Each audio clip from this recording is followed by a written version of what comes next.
Hello ladies and gentlemen, my name is Mangs and I welcome you guys to the long-awaited Let's Play of Path of Radiance Maniac mode. And joining me is none other than Mecha. I'm super happy to be here. Please help. He is always happy to be here. So, you guys may have known if you watched my Shadow Dragon stream, or our Shadow Dragon stream, I said we were going to be playing Path of Radiance Maniac mode. So, Mecha, what is Path of Radiance Maniac mode? I don't know. I thought you were going to explain this. So, Maniac mode is in the Japanese version only. In English, they cut it out either because they thought the West was too stupid to play Maniac mode or because they weren't entirely happy with it. And both parts I can sort of understand. Mostly the latter one, because from what I've heard, it's very tedious and kind of annoying, but it's also very challenging, so that's fun. And it's different for what most people do, right? Not many people play this. No, there's not a lot of Let's Plays of this online, and I've been curious about this for a while now, because there's very little information about Maniac mode online. So, for the purpose of this Let's Play, I'm going to be focusing a lot on the differences between Maniac and Difficult mode. We're not really going to be focusing on the story, we're just going to be focusing on the gameplay, because this game is sort of a novel, and if you want to see a fully voiced acted Let's Play of Path of Radiance, I have a full one on my channel up already. I know I don't. Yeah, no, Mecha certainly doesn't, because Mecha hates voice acting. Yes. In case you're wondering, this is actually a Japanese ROM that has been translated to English, and I do believe it's Shadow of Chaos, the YouTuber Shadow of Chaos, who did the translation patch. So you just download the Japanese ROM and you apply an English translation to it. That's how you play Maniac mode. So, what's different on Maniac mode? Well, what you will see is there's a lot more enemies. I'm going to show a comparison right here. So this is Maniac mode, and this is Difficult mode. So as you can see, there's a... Wow, that's so different. Yeah, Mecha can see this, because this is totally not post-production. Yeah. There's a lot more enemies on Maniac mode, and not only that, they are also higher level. So this fighter is level 3. On Difficult mode, he is level 1. So as you can see, his stats are a lot higher. So there's more enemies. They're higher level, and also there's very big changes later on in the game to unit compositions, the weapons that they have. Some maps are actually completely different on Maniac mode, which is kind of interesting. So I'm looking forward to that. I'm going to be explaining all through the way where the changes are. Like, for example, this guy's not here on Difficult, this guy's not here on Difficult, this guy's not here on Difficult. The bosses, on the other hand, mostly remain the same. I know this guy is completely unchanged, but some of them do change later on in the game. Yeah, I've played like, I think 2 or 3 chapters of Maniac mode before I gave up because it was running too slowly on my computer. Yeah. It was really tedious. Dolphin does tax your computer quite a lot. Also, another change on Maniac mode, you get a lot less bonus experience. This is probably to balance out the fact that there's more enemies. I think it might break even. It depends a little bit, but I'm going to be explaining the bonus experience as well. Now, before we jump into this game, we're going to be discussing the units like we do in our other Let's Plays. We're going to be rating them, and we're going to be sharing our infinite wisdom. I'm going to say things, and then Mecha's going to disagree with me and tell me that the units suck. So let's start with Ike. So here is Ike. He is the main character of this game. He is a ranger. He is a sword-locked unit with 6 move. His bases are kind of low, but he does have good growth rates. I know Mecha loves growth rates, right? I like growth, I just like bases better. A lot of people really like Ike because he gets really buffed towards the end of the game, but he kind of struggles a little bit at the start, and especially on Maniac mode, it's going to be really tricky to use him. I did give him a 4 out of 5 stars in my spotlight because of his endgame potential, but I think I'm going to have to retract that to a 3 out of 5 stars, because Ike does struggle a little bit. Not having a mount in Path of Radiance is kinda icky. There's not that many ranged swords, and you don't really get them until the late game. So he's kind of stuck running around being pretty weak. He reminds me a little bit of Roy from Binding Blade, although he's probably a lot better than Roy. But still, only 3 out of 5 stars. So what do you have to say about Ike, Mecha? Yeah, a lot of people think that Ike is really good because he can solo the game or something, but people being able to solo the game isn't a very good indicating factor of how good they are, because soloing the game just means you take all the EXP and bonus EXP and stat boosts for yourself, and as a result you turn out overpowered after like 2 or 3 chapters, so it doesn't really mean anything. What does mean something is, like Mank said, he is not on a mount and he's sword locked, and being sword locked is a big deal because it means he has no good 1-2 range options like javelins and hand axes, and his might is also kind of low. It takes a bit before he can use heavier swords without using speed from strength stat. This game doesn't have a constitution stat, but it does have a strength stat that determines how heavy of a weapon you can lift.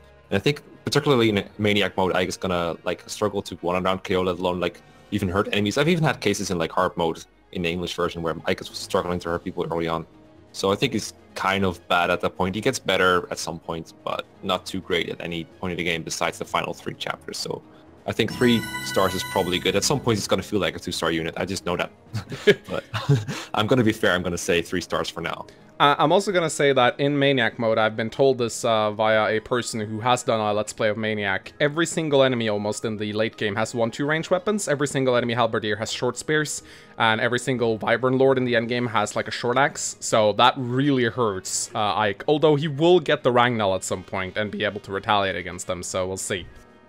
Anyway, let us jump over to the next unit that we're going to be reviewing. Yes. Titania. So, Titania, what can we say about her? Probably one of the best units in the game? Yeah, probably one of the best units in the entire franchise, actually. Yeah, probably. Top 10 maybe? 5 maybe? Look at those bases. 12 strength, 14 speed. She is insane. Oh, that's kind of low for like a level 1 paladin. She has A rank in axes, C in lances. Really, really, really good unit. On top of that, unlike some other pre-promoted paladins in the series, Titania's growths are actually on par with the rest of your squad, meaning that if you use her, she'll actually keep improving. And I've seen Titania be perfectly viable in the endgame. Like, you can use her as a unit, and she'll keep up with the rest of your units. Like, very similar to Sacred Stone Seth. Like, she's just so good. So, rating her anything but a 5 out of 5 star rating would be sacrilege, I think. We don't want to call down the Wrath of Ashura just yet. So what do you have to say about Titania, Mecca? Yeah, really insane. The XP stealing argument, I'm not even going to get into it, but it's bullshit. And Titania... Watch Pitfalls. It's worth all the... Like, she's worth every drop of EXP you put into her, even if she gains less EXP at first than other people do. She's really versatile. I can't read what the speed growth is, because Manx's quality is just so bad. What is her speed growth? 50%. 50%, yeah. And there's an item in this game that boosts speed growth by 20%, and it's only usable by the people with the knight classes, so like Cavaliers and Paladins and Knights and Armor Knights and shit. And Titania can use it, and that boosts her speed growth to 70%, which is really good. She just keeps doubling for the entire game, probably, even on Maniac mode. Yeah. She's just really good. She has good supports too, if I remember correctly. Yeah. Supports actually matter in this game, which is cool. Yeah, well, about that for a moment. Yeah, so I will actually show supports in the stat screen and also include how long they take. I was going to touch on supports, but you brought it up, so I might as well talk about it now.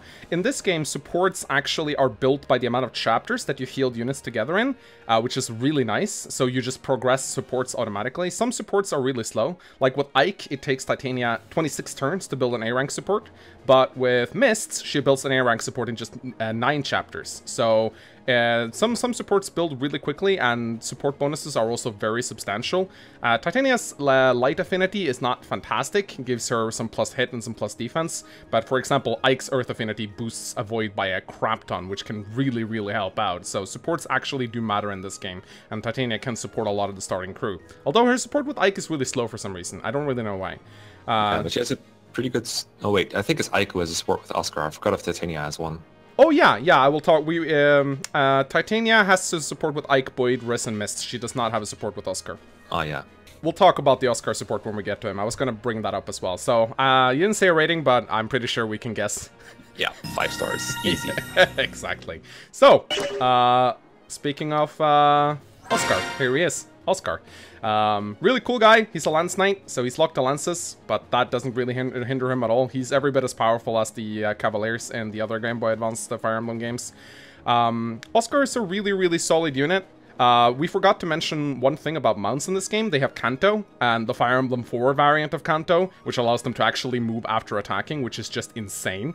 So you can attack and then retreat behind a strong ally. It's just, mounts are just so good in this game. Yeah, FE4 they're even better, actually, because they can re-equip their weapon after attacking, which is super dumb. Yeah, that's like Ultra Canto. So Oscar, his growth rates are all really solid.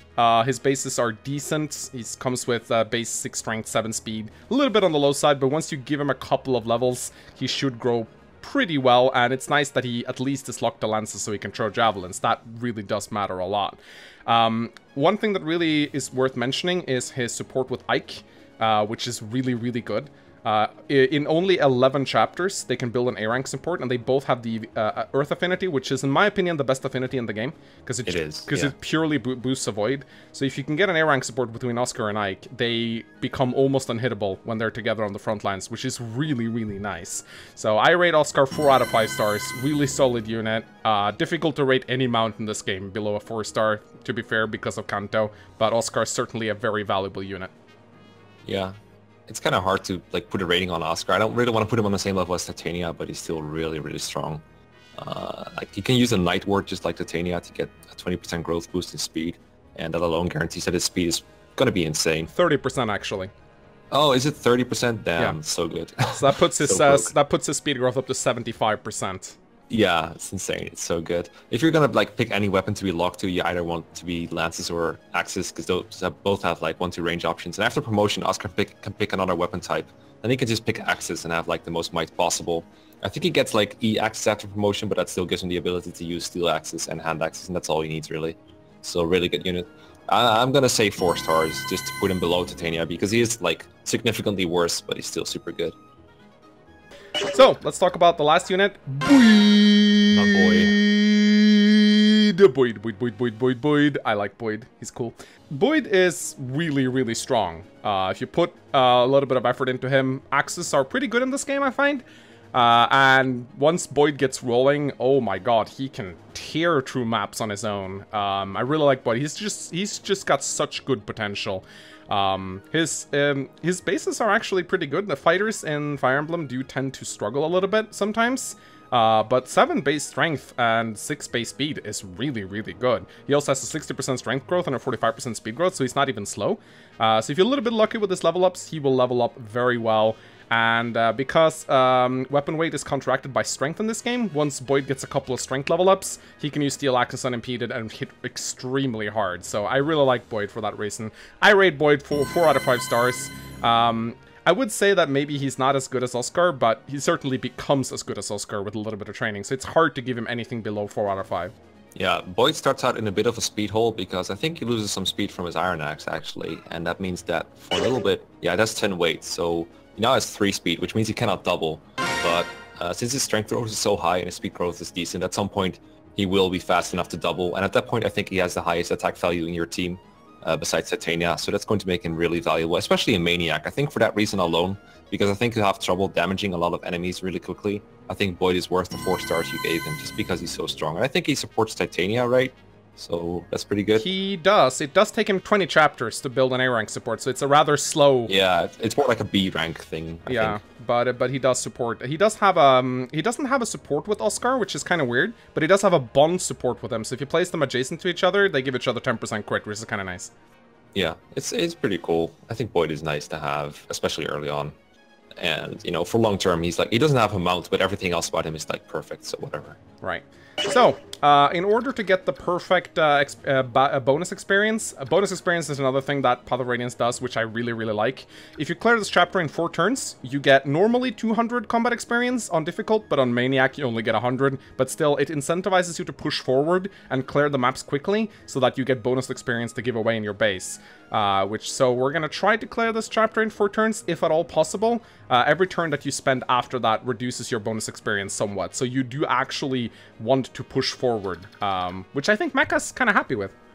Yeah, I like it when you're like forced to push forward. I think though at this point, if your combat experience is like more than the bonus experience, then I don't know. I think you might want to stick around a little longer. Depends on how the XP game goes. You probably want all the houses in this chapter. I think there's like 2 you can visit. Yeah, since one gets destroyed. So, we are, for the purpose, I always like to open up with Oscar here, because he can Kanto away. So, we are going to be playing without animations. Next Oh, wow, holy shit! Nice one! So, the reason why we're playing without animations is because animations in Path of Radiance are completely useless. They don't even, like... The reason why I like playing with animations is because I like getting the enemy hit rates displayed on enemy face, but in Path of Radiance, that doesn't happen. Just to give you an example, I know that most of you guys know this, but just to show you. The Path of Radiance animations are not only excruciatingly slow, but you don't even see the hit rates, which is the whole reason why you like animations to begin with. So we're going to be playing without animations. Might enable them for like certain big boss battles or something like that, but for the most part, we will play with them off. Yeah, I think it's one of the reasons why I don't like playing Path of Radiance, because even when you have animations off or like the fastest setting possible, they still do map animations and they take forever, dude. Holy shit. Especially when your Dolphin is not running at full speed, it's like torture. So I tend to... So bad. I tend to skip this, I tend to skip this house at the beginning and go over here with Titania to get this house, because this house actually gets targeted really quickly. So, here we go. So we're gonna be looking at the dialogue, but I'm not really gonna be reading it out or anything like that.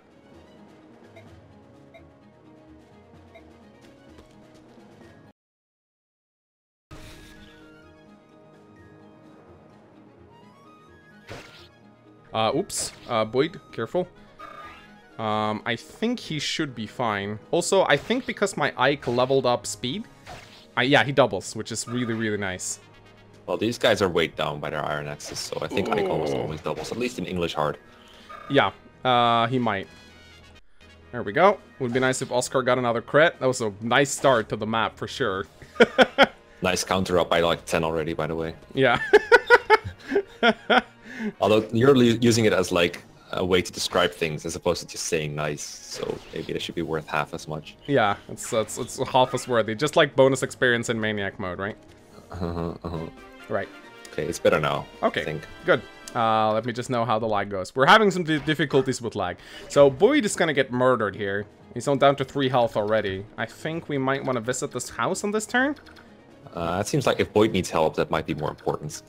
Yeah, but if we... I think these bandits will go for the house. Do you remember if they go for your units or the house first? Not at all. I've never... Like, I only played this mode once, and I didn't finish, so... I don't want to risk... That was like a year ago. I don't know. I don't want to risk it. Okay. So, there you go. So, this game is kind of unique. You get a stat booster in the first chapter, and I was meaning to ask you, Mecha, who do you think this stat booster should go to? Might have to be, like, Ike, Boyd, or Oscar, honestly. Really? They seem like they need some help with durability. What did you think then, Marcia? I don't know. I don't think we're going to use Marcia. So... You don't think so? We'll see. We'll see. I'm going to have to see how she measures up in Maniac. I know I think it might be worth training like any flyer, no matter what. But we'll see. So do you think we should heal up Boyd here? Because he's taken a lot of damage. Well, what's the alternatives? Like attacking and then getting murdered by the other guy? Or like killing both and then putting Oscar back up front? Yeah, no, I think I'm gonna have to back off and do a vulnerary. The problem is... If you do that, doesn't he like kill one enemy and then make space for another? Not if I attack with Oscar and then Kanto back up again. Oh, I guess, but then you might as well kill one of them, right? Yes, but I need to do a vulnerary on Boyd, right? Because I need to... This guy. I need to tank... I was planning on Kanto back up here with Oscar. Yeah, so... Yeah, so I need to heal with Boyd. Why? Because Boyd's gonna tank this entrance. So where's Oscar going then? Oscar's going down, killing this guy, then Kantoing back up again. Okay, but if Oscar and Ike stay in their positions right now, Boyd is not in danger as long as these other two enemies die. I don't think I can kill both of them. Oh, I get what you mean. I get what you mean. Yeah. Kill this guy with Boyd and then kill this guy with Oscar. Yeah, but maybe Oscar doesn't have enough move to make it back, actually. 1, 2, 3, 4... No, he doesn't, so I'm gonna have to do this. Okay, fine. There we go. I mean... Fine. It is the first chapter. So, also, let's check his biorhythm. Most important mechanic. And oh no, he has low biorhythm. I think this is actually pretty bad for Boyd when he has bad biorhythm because he has a skill that you cannot take off that affects him doubly. We actually forgot to talk about skills. Boyd's skill is Tempests. So it says it's doubles in the English version. It says double biorhythm bonuses, but it actually doubles the effects. So that means that when his biorhythm is low, he gets minus 10% hit and avoid, and when his biorhythm is good, he gets 10% hit and avoid. So it does actually affect him quite a lot. Oscar, on the other hand, has low biorhythm, so he only has minus 5% hit and avoid. Enemies also have biorhythm, and this guy has bad and this guy has good. I don't think anyone ever cares about biorhythm, but sometimes it can be worth checking out if you're going... It's like a mechanic that Kaga could have come up with. It's so random and dumb. Wow, Oscar actually has the hit to kill this guy. Well, but I think it's... just kill the other guy. Yeah, I'm gonna kill the other guy. Yeah, it is sort of a Kaga mechanic, isn't it? Sounds like it could have been in Tracia. Yeah. Although, Tracia has another kind of how you're feeling mechanic, but it's called fatigue. This is true. So it's much better. Yeah, I think I'm gonna have to do a vulnerary on Ike as well. Cause... Yep. This is how you get overwhelmed in Maniac. There's just too many enemies to kill, and then because they take so long to kill, they do a lot of damage to you, and you can't afford to attack them. Exactly. And just more keep piling up. Yeah. So yeah, this is also, it gets even worse in the end game, I've heard, because there's a lot of like a Next oh my god, jab! he quit again. Jesus Christ, Oscar. This is actually sort of bad if he kills this guy in one hit. So please stop. Thank you. We also forgot to talk about Titania's skill, which is hardly noticed because she tends to kill everything anyway. But her skill is called Counter. She has a half% chance of skill to reflect half damage back on the attacker, which is usually not a lot since she takes like 0 damage. So it's a weird skill. What do you think about Counter? I find that I don't notice it at all. It's pretty bad in this game, if I remember correctly. I forgot if it's like any different between this game and Path of Radiance, or Radiant Dawn. I know it's really good in like Awakening. It's enemy only. Yeah, exactly. But in this game, it's like really inconsequential, basically. Pretty much. So, if we miss this, 69.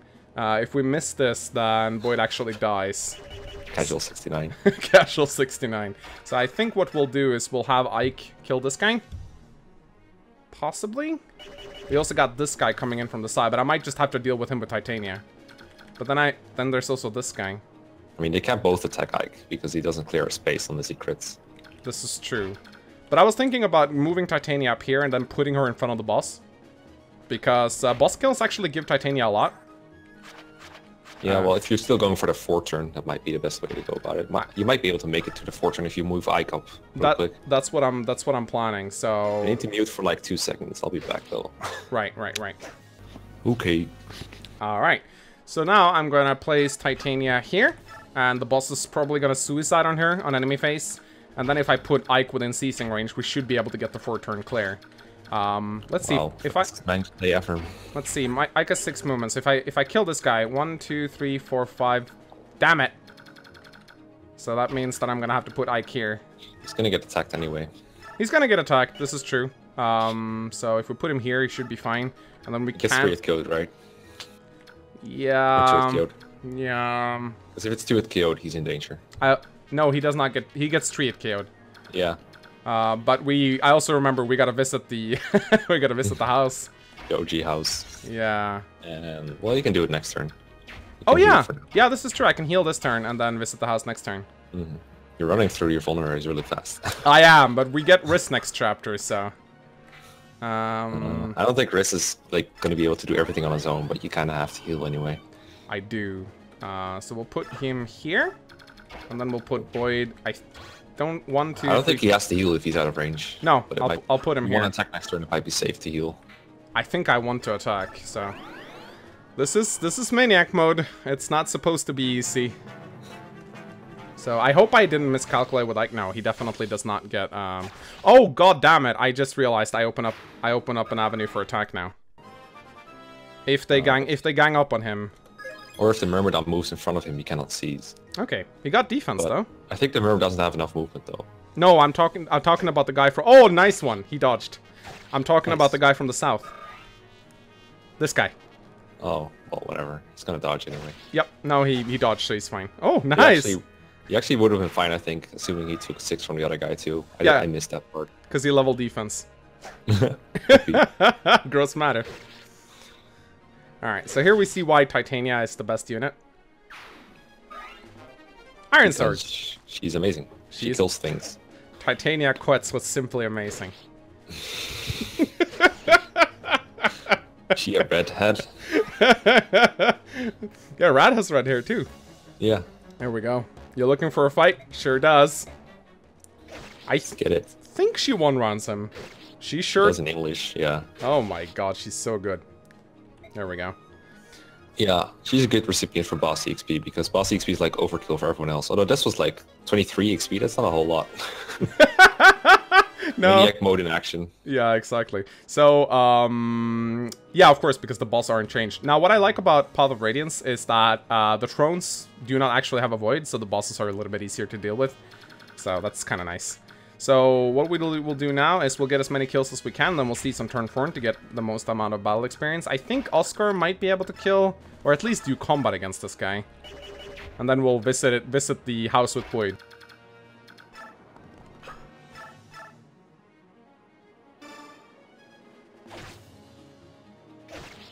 There we go.